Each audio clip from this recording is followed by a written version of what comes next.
Hello student, here this is Ajay Dwivedi, founder of ज्ञान निर्माण and director of निर्माण public school. आप सभी बच्चों का हम अपने चैनल ज्ञान निर्माण पर हार्दिक स्वागत करते हैं।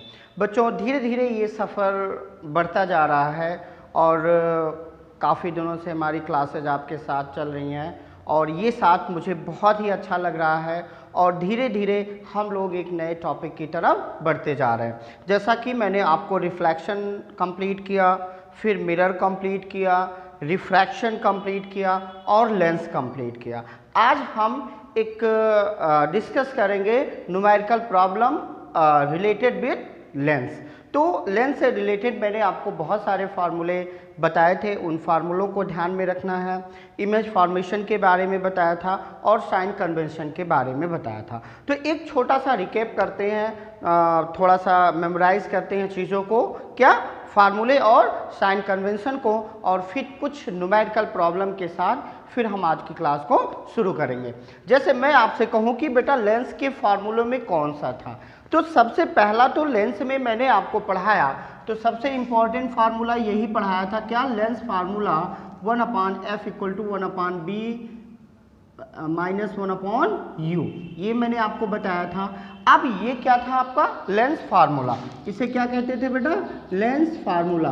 और इसी लेंस फार्मूला में मैंने कहा था कि नोटेशन को समझना बहुत ज़रूरी है। देखो, अगर हम नोटेशन भाई नहीं जानेंगे, हमें पता ही नहीं कि यहाँ पे f क्या है, v क्या है, u क्या है, देन हाउ यू एक्सपेक्ट कि you will use this formula. Here f = आप यूज करेंगे क्या? Focal length. फिर रिपीट कर रहा हूं, कहां से लेंगे?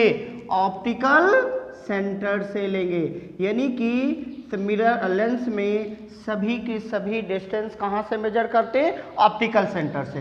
u = डिस्टेंस ऑफ ऑब्जेक्ट कहां से लेंगे? इसे भी लेंगे हम बेटा ऑप्टिकल सेंटर से लेंगे साहब जी। v = डिस्टेंस ऑफ इमेज कहाँ से लेंगे? From the optical centre. देखो, ये चीज़ें बहुत इंपॉर्टेंट है, ठीक है। अच्छा, यहीं पे एक चीज़ और समझ लें, साइन कन्वेंशन क्या लेना? f पॉजिटिव किसके लिए लेंगे? कॉन्वेक्स लेंस के लिए। बार बार कहा है कि अगर फोकल लेंथ की बात करेंगे, फोकल लेंथ की बात करेंगे, तो कौन से फोकल लेंथ की बात करेंगे? सेकेंड की, ठीक है। तो f पॉजिटिव लेंगे तो कॉन्वेक्स, f नेगेटिव लेंगे तो concave. Very good. u negative कब लेंगे? ऑलवेज। आप लोग मेरे साथ रिवाइज करते रहें, समझ में है कि नहीं? u negative always. b positive किसके लिए? रियल इमेज के लिए। और u नेगेटिव b नेगेटिव किसके लिए लोगे? वर्चुअल इमेज के लिए, ठीक। फार्मूला नंबर 2 मैंने आपको बताया था, m = I/O = V/u, जिसे हम लीनियर मैग्नीफिकेशन कहते हैं। Here m = linear magnification, I = height of object.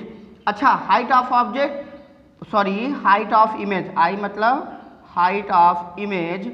और हाइट ऑफ इमेज पॉजिटिव कब लेंगे? जब वर्चुअल होगा, ठीक है। और नेगेटिव लेंगे जब रियल होगा। O पॉजिटिव रहेगा, हाइट ऑफ ये क्या होगा? GHIT, हाइट ऑफ ऑब्जेक्ट, ये हमेशा पॉजिटिव ले लेंगे। ये दोनों चीज़ें आप समझ रही हैं, ठीक है ना। अच्छा, इसी में फार्मूला नंबर 3 की भी थोड़ा सा चर्चा करेंगे। पावर = 1/f मीटर में ले लेंगे। फिर या P = 100/f सेंटीमीटर में। तो ये क्या बताया था मैंने आपको? पावर के बारे में डिस्कस किया था। फिर now the next formula is that is what? Power of combination of lens, P1 P2 + P3। अच्छा, एक बात यहाँ पे ध्यान देना है, ये कैसा सम है बेटा? अलजेब्रिक सम है। इसी को आपको थोड़ा सा ध्यान में देना है। एक बार मैं अपनी बात को फिर बताऊं कि लेंस में जब भी हम न्यूमेरिकल प्रॉब्लम को सॉल्व करेंगे, ठीक है, तो जब न्यूमेरिकल प्रॉब्लम को सॉल्व करेंगे तो ये सारे फार्मूले दिमाग में होने चाहिए, ठीक। अच्छा चलो साहब, मैं बार बार कहता हूँ कि फार्मूले दिमाग में हैं, तो अगर साइन कन्वेंशन नहीं पता है तो फिर कभी भी सवाल सही नहीं होगा, ठीक। इसमें यह भी बताया कि भाई 3 बातें हैं, 2 पता होनी चाहिए, तीसरी को पता करेंगे। कभी कभी ऐसा होता है कि दोनों बातें गायब होती हैं। जहाँ दोनों बातें गायब होंगी तो मिरर में भी मैंने बताया था, वहाँ पे लीनियर मैग्नीफिकेशन का फार्मूला जरूर एडजस्ट होगा। ठीक, पावर को कैलकुलेट करते समय एफ मीटर में होगा। अगर डायोप्टर गिवन है तो जो भी आंसर आएगा फोकल लेंथ का वो मीटर में आएगा। इस बात को ध्यान में रखना है, ठीक है ना। तो F P equal to 100/f centimetre में लेंगे, यानी डायोप्टर से जो भी फोकल लेंथ मिलेगा वो मीटर मिलेगा। And dioptre is the what, unit of the power. जब बात कॉम्बिनेशन की करेंगे तो वहाँ पे अलजेब्रिक सम होता है। एक और छोटा सा टिप्स देना चाहेंगे, बात करेंगे कन्वर्जिंग लेंस की। बात करेंगे कन्वर्जिंग लेंस कौन सा होता है, तो वो कौन सा लेंस होता है, कॉन्वेक्स। ये देखो ये क्या किया, एक जगह लाइट को पूरी तरह से कन्वर्ट कर दिया, तो ऐसे भी ध्यान देना है। छठी बात करेंगे, अगर डाइवर्जिंग लेंस की बात करेंगे तो ये लाइट रेज जो पैरेलल आती थी वो किसको, ये क्या कर रहा है, लाइट रेज को फैला रहा है। तो बात करेंगे डाइवर्जिंग लेंस की बात करेंगे तो आपके पास कौन सा होगा, दैट इज कॉनकेव लेंस। ठीक है, तो ये थोड़ा सा एक बात होता है, टिप्स होता है कि हम न्यूमेरिकल को कैसे सॉल्व करेंगे। दूसरी बात, अगर सिचुएशन ये कह दे कि image same size of object बन रहा है तो ऑब्जेक्ट कहाँ पे रखा है, 2f पे रखा है, ठीक है ना। रियल इमेज कौन बनाता है, कॉन्वेक्स लेंस, एंड कॉनकेव हमेशा वर्चुअल इमेज बनाता है। तो इन बातों को और इमेज फॉर्मेशन जो मैंने आपको 6-7 केसेस बताए हैं उसको ध्यान में रखना है, प्लस इस फार्मूले को ध्यान में रखना है, तो आप बेहतर तरीके से सॉल्व कर पाएंगे। आई होप कि इन सारी चीज़ों को आप बेहतर तरीके से समझते होंगे। अब एक छोटी सी प्रॉब्लम लेते हैं और फिर सॉल्व करते हैं। अब एक क्वेश्चन लेते हैं। प्रॉब्लम क्या है कि find the position, nature and size. देखो मैंने मिरर में भी डिस्कस किया था, बात करेंगे नेचर की तो क्या आंसर देना है, रियल है या वर्चुअल है। बात करना है position and size of the image, यानी कि पोजीशन ऑफ इमेज का मतलब, आप फट से यहाँ पे साहब आ जाइए, किसकी बात कर रहा है, यहाँ पे V की बात कर रहा है ना, वेरी। और फिर आपसे पोजीशन का मतलब क्या हो गया, V की बात कर रहे हैं, साइज ऑफ इमेज की बात कर रहे हैं यानी कि I की बात कर रहे हैं। फिर लेंथ और फोकल लेंथ आपको गिवन है कि focal length 20 centimetre of an object 4 centimetre high placed at a distance of 30 centimetre from it.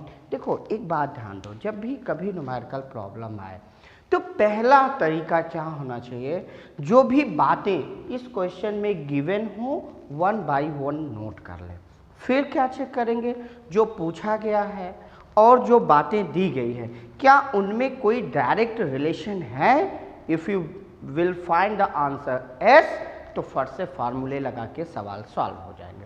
अगर डायरेक्ट रिलेशन नहीं है तो ज़रूर यहाँ पे मैग्नीफिकेशन इन्वॉल्व हो जाएगा, ठीक है ना। फिर हम दूसरे तरीके से चीज़ों को सोचते हैं, बस दैट्स वेरी सिंपल, सवाल सॉल्व होगा। क्या गिवन है, एक एक डेटा के बारे में डिस्कस करते हैं।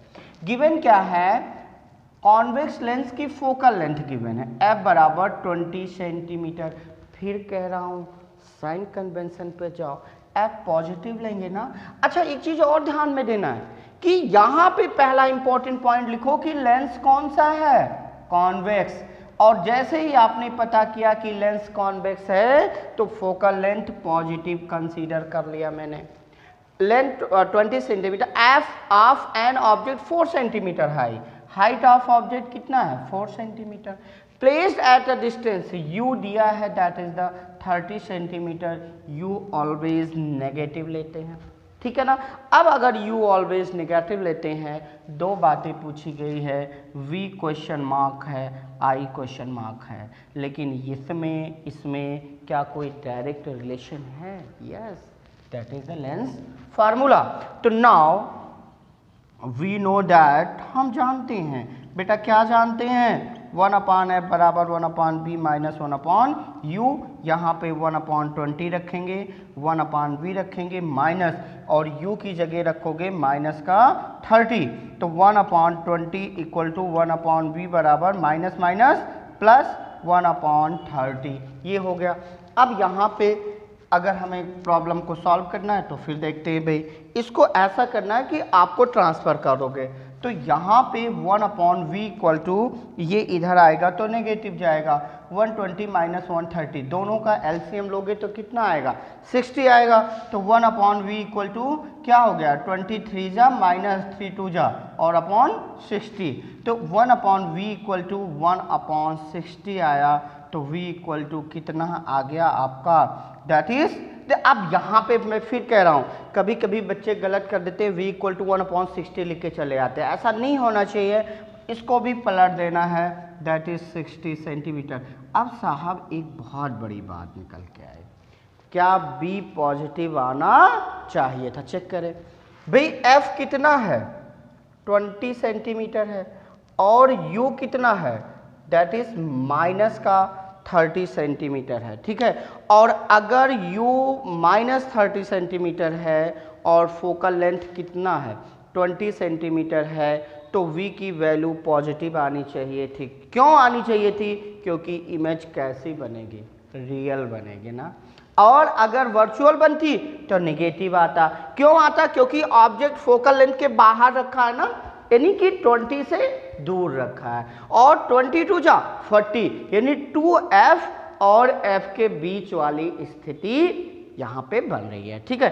अब जैसे b पॉजिटिव आया तो दूसरा आंसर क्या आ गया, नेचर ऑफ इमेज क्या होगा, nature of image equal to क्या आया यहाँ पे, दैट इज रियल। तीसरी बात लगाएंगे, अब आपसे कह रहा है कि साहब जी ये फाइंड करो कि हाइट ऑफ इमेज क्या होगा, तो m बराबर i अपॉन o बराबर v अपॉन u, i निकालना है और o की जगह आपका 4 दिया है 4 लिख देंगे, v की जगह +60 दिया है, u यहाँ पे भी निगेटिव पॉजिटिव का ध्यान देंगे, -30 रख देंगे, ठीक है। तो 32 जा कितना आ गया 60, तो i इक्वल टू माइनस का 8 सेंटीमीटर। अच्छा माइनस भी आना चाहिए, क्यों, क्योंकि इमेज कैसी बन रही है, रियल। अब मेरा आंसर सही है। एक और चेक करो, हाइट ऑफ ऑब्जेक्ट क्या है यहाँ पे 4 सेंटीमीटर ना, और ये स्थिति कौन सी बन रही थी, फोकल लेंथ और 2f के बीच के। याद करो मैंने बताया था when object is placed between the f1 and 2f1 the image will be formed what beyond 2f2 real inverted and larger than object. तो यहाँ पे जो इमेज बने रही है वो लार्जर देन ऑब्जेक्ट बन रही है, तो हम कह सकते हैं कि हम लोग एक सही कैलकुलेशन पे हैं, सही आंसर पे हैं, इस बात का विशेष ध्यान रखेंगे, ठीक है। अब हम क्वेश्चन नंबर 2 पे, प्रॉब्लम नंबर 2 पे डिस्कस करते हैं। Be start the second question, a convex lens has focal length 30 centimetre, calculate at what distance should be the object be placed from the lens so that it forms an image of and 60 centimeter on the other side of the lens. Find the magnification produced by the lens in this case. थोड़ी सी language अलग है, देखो lens कौन सा है वही तरीका अपनाएंगे, कॉन्वेक्स, ठीक है। दूसरी बात कह रहे हैं कि फोकल लेंथ, अब देखो कॉन्वेक्स कहने से जैसे f लिखोगे फट से पॉजिटिव दिमाग में आना चाहिए 30 सेंटीमीटर। कह रहे at what distance should the object be placed, यानी ऑब्जेक्ट की डिस्टेंस पूछा है तो यू हम लगाएंगे question marks, so that it forms an image at 60 centimetre on the other side of the lens, यानी कि इमेज की जो डिस्टेंस है वो 60 सेंटीमीटर है लेकिन कहाँ पे है, other side of the object.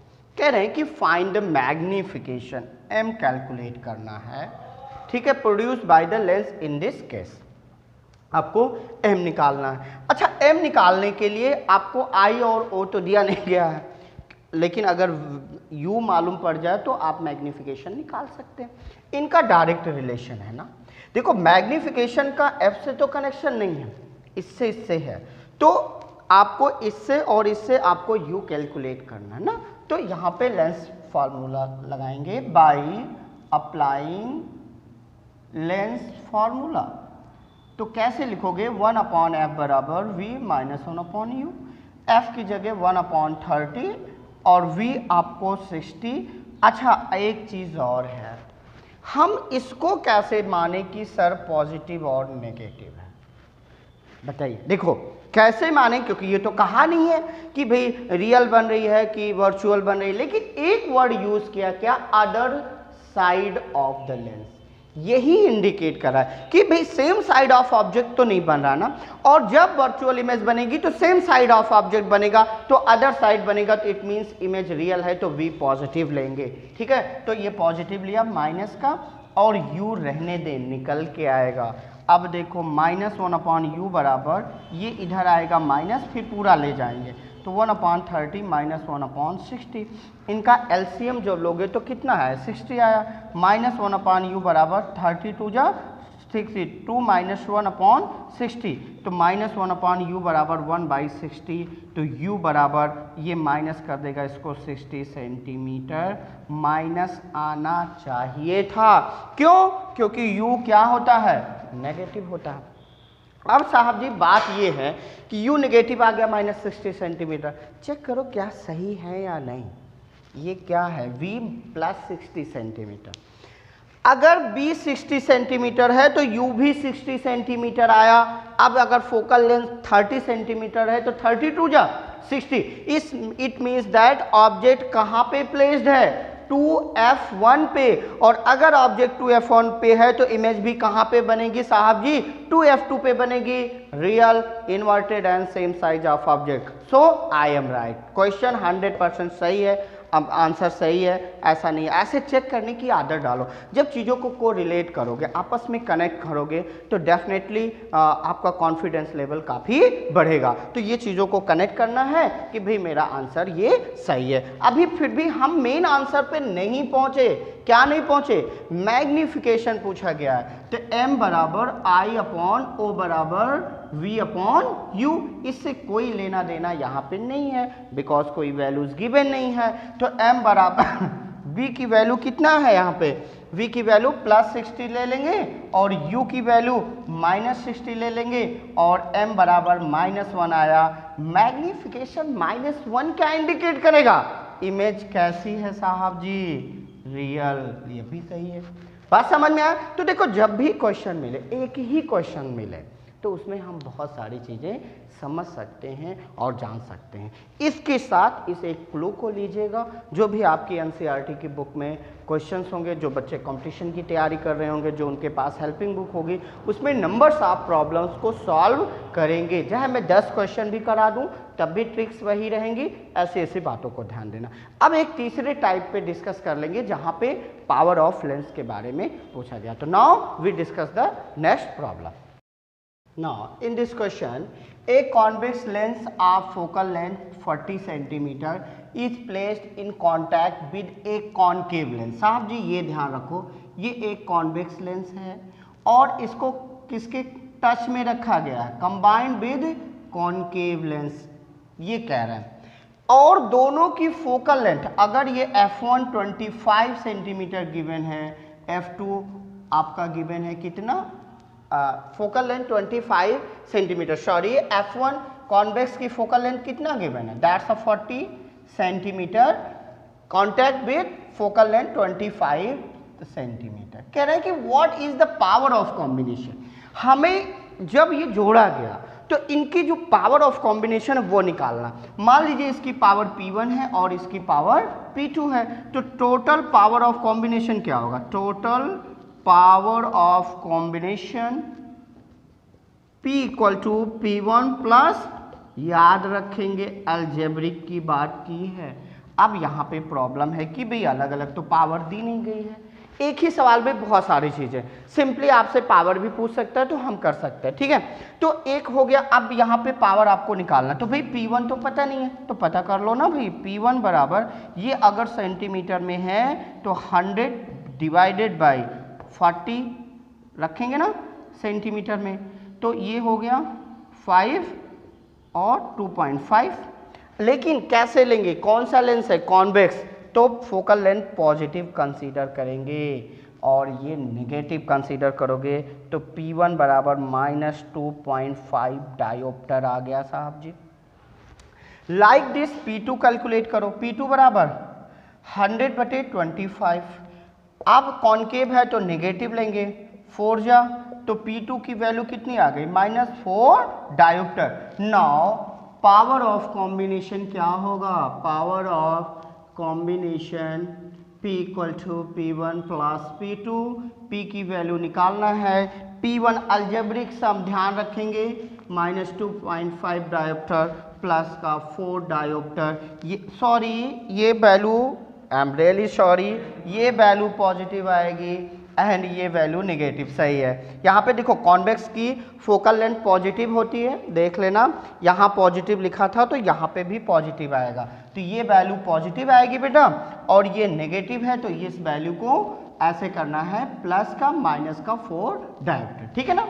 अब देखो यहाँ पे P बराबर आएगा, ये पॉजिटिव 2.5 है और ये माइनस का 4, इसमें से जब आप माइनस करोगे तो P बराबर 1.4, माइनस ज़्यादा है तो इतना डायोप्टर, यानी माइनस का 1.5 डायोप्टर आपका आंसर आएगा। देखो एक बात जरूर ध्यान रखना साहब जी, पॉजिटिव और नेगेटिव का ध्यान रखें, एक जरा सा भी मिस्टेक हुई पूरा आंसर बदल जाएगा, तो इस बात का ख्याल आप बोर्ड के एग्जाम में ज़रूर देंगे। कहीं भी क्वेश्चन आता है तो हमें प्लस माइनस, साइन कन्वेंशन बहुत बेस्ट है, विदाउट साइन कन्वेंशन आप न्यूमेरिकल प्रॉब्लम को बिल्कुल सॉल्व नहीं कर पाएंगे। एक तो ऐसे क्वेश्चन आते हैं, कभी कभी बोर्ड में एक क्वेश्चन ऐसे भी आता है, ऐसे थोड़ा शॉर्टकट आप लोग देख लें कि जैसे ये मान लो एक लेंस है दिया है और आपसे कह दें कि एक ये रे डायग्राम, ये पहली रेज है और ये रेज नंबर 2 है, ठीक, ये रेज नंबर 1 है, ये रेज नंबर 2 है, इनका फ्यूचर क्या होगा आप कंप्लीट करो, बात समझ में आ रही। तो देखो ये जो लाइट रेज है ये चूंकि कौन सा लेंस है आपको पता होना चाहिए, कौन सा लेंस है, कॉनकेव ना, तो कॉनकेव लेंस में जो लाइट रेज ऐसे जाती है, याद करो टूवर्ड्स द क्या होगा, तो विल बी पैरेलल, यानी कि फर्स्ट फोकस की तरफ जाएगी तो आफ्टर रिफ्लेक्शन विल पैरेलल, तो इसका फ्यूचर यहाँ पे होगा। और दूसरा मैंने बताया था जो लाइट रेज ऑप्टिकल सेंटर पे जाती है तो सीधी चले जाती है, तो कहने का मेरा मतलब है ऐसी भी बातों की तरफ आपका दिमाग जाना चाहिए। डायग्राम से रिलेटेड तो ये था, न्यूमेरिकल प्रॉब्लम से रिलेटेड जो भी बातें थी मैंने बताई, बार बार फोकस किया, पावर से रिलेटेड क्वेश्चन करा दिया और बाकी ऐसे पूछे जाएंगे सिंपल वे में, मैग्निफिकेशन से रिलेटेड पूछे जाएंगे। तो ये आपका एक बड़ा सा topic that is lens and refraction through lens finish हुआ। नेक्स्ट क्लास में मैं आपको पूरा रिव्यू करूंगा, ठीक है ना, यानी कि पूरा रिफ्रैक्शन और लेंस एक साथ आपको रिवीजन कराएंगे, तो नेक्स्ट क्लास में ये चलेगा और आगे हम पढ़ेंगे रिफ्रैक्शन थ्रू प्रिज्म, यानी कि एक नए सफ़र पे चलेंगे, एक नए टॉपिक पे चलेंगे। और आई होप कि आप क्लासेस को बहुत बेहतर तरीके से ये समझ रहे होंगे और इन्जॉय कर रहे होंगे, और ये क्लासेस आई होप कि आपके लिए बहुत ही हेल्पफुल हो रही होंगी। जो भी बच्चे कंपटीशन की तैयारी कर रहे होंगे जहाँ पे जनरल साइंस सब्जेक्ट होगा, और स्पेशली हमारे जो भी 10th के बोर्ड के बच्चे हैं उनके लिए ये यूजफुल साबित हो, यही हमारी कोशिश रहेगी। और बहुत बहुत धन्यवाद, अपना बहुत बहुत ख्याल रखिएगा। प्लीज़ चैनल को लाइक एंड शेयर करें, सब्सक्राइब करें, बहुत बहुत धन्यवाद।